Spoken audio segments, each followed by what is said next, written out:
ويا السلام عليكم. طبعا وياكم ميسي لاعب الانتر الميامي.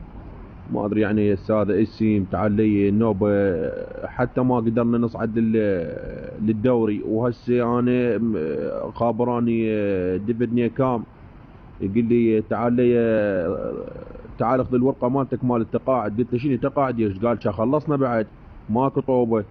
شنو قلت له خلصنا لا بخو؟ قال لي بعد ما يصير احنا لازم افضل ثلاثه احنا موجودين بيهم. قلت له شنو اقول لك انت تدور مهمات؟ قال يا بغير هو هذا النظام الدوري وما ادري شنو. وقال احنا عود جايبينك انت ميسا حتى تاخذ لنا الدوري يسوي لنا شيء. قلت له اخوي انا جاي هنا اتونس، تدرون بي انا قلت لكم حتى بدل ما عندي جاي اتونس وياكم ما اروح.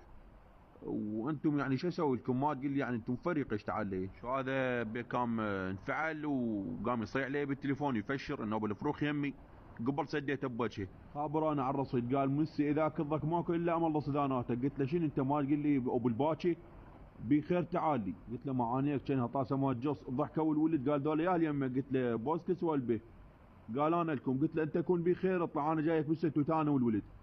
سد التليفون وما ادري. وهسه احنا نايمين بالفندق.